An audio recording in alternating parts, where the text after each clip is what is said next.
Hey investors, good job for holding on, and hopefully you have not panic sell. So yesterday we have a very strong day, and today I've created something new for us. I call this the macro market support profits ratio. Let's call it SPR for short. So if you see more green, then market is getting more and more strength. If you see more red, the market is getting more and more panic. So right now we are seeing about 75% green is getting back to the stretch zone based on the recent history. And I'm still building up this database. Shall see how it interacts going forward. And so my personal take is that we might still have some strength to run going forward, particularly before 2nd of April, when Mr. Donald tariff trade plan really comes to fruition or not. We shall see how. But between now till then, market seems to be anticipating that the tariff won't be as bad as it seems. So next perspective, gold versus VIX. So currently gold is going up, VIX is going down. And because of that, my hypothesis is that we are climbing a wall of worry, which means that people are buying gold to hedge against their portfolio drawdown, while at the same time market continue to buy up the market. That's why VIX is going down. In Chinese, we call this 反剑. It's like you are very painful, but then you just FOMO and you just want to buy 反剑. Okay, next it's about next perspective is seasonality, right? So for seasonality, good job once again, right, for holding on, and hopefully we don't panic sell. And for the earlier part of the year, I've been talking about this idea of a mid-March. So as long as generally the mid-March will be the worst season of the year, the next one that I usually observe is around late August to about September. So just take note on that. But going forward, at the very least seasonally, the strength is for us. And next, right, quick portfolio updates. Right now, year to date, I'm minus 0.03, and this is actually a pretty good achievement, personal achievement, particularly because the ETF actually dropped about 25%, and then yet right now I'm year to date about break even. Doing some technical analysis, plus 4% for the underlying ETF should be doable. So at least a 12% for SOXL, which is my ETF, would likely be doable as well. So by then, right, it should be able to hit my price target. My price target currently is $23. So here's my action plan. Few things can happen this week. Whether is it will open this Friday around, below, or above that. So if it opens around it, I will likely roll forward, which is I will roll this week $23, and then towards next week $23.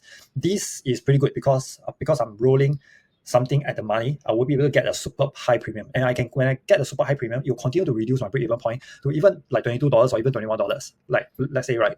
And let's say if it will stay below $23, then I'll just continue to do what I do last week to just slowly lower the break-even and ensures that my strike price stay within the profitable range. And eventually, my next target might become $22 if it will continue to go down. So at least I'm within the reach of a safe zone. And next, right, will be above $23. So two things I can do two things. Let's say if I want to be greedy, which right now I'm having this bad temptation. If I want to be greedy, then I can roll up my 32 contracts right now. Let's say $23 to $24, roll up by $1. And since I got 23 contracts, I potentially be able to lock in $3,200 more, and which is a pretty good deal.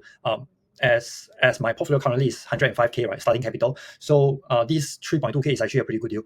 But then, of course, this is a very bad temptation because 2-3 weeks ago, I've been telling you guys that I want to do a full portfolio rebalancing. So if I really, if I were to continue to stick to a plan, then this might be something that I want to try, which is this Friday, I would have $23. But let's say the market opens at around $23, and I'm not too sure will it open above $23. Let's say $23, 20 cents, or down a little bit, like $22.80, let's say.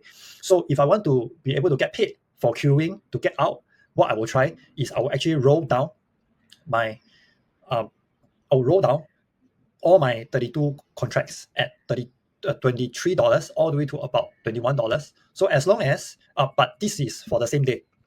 Okay, this is for the same day. I'll roll down on the same day, and then hopefully on Saturday itself, it closed above $21, which is very likely. Then everything will be rebalanced thereafter. So this might sound a little bit complex, but this is the reason why I love options so much, because right now we are just not so sure where the market is going to go. So in the event the market will go up like a lot more until about $28, let's say, at the very least, if I were to sell at the money, then I would have increased the break-even price to about $24 because I collected high premiums from there. But then in the event the market will go below after the $23 open price, then at the very least, my new break-even might become $22. So either side, I will win.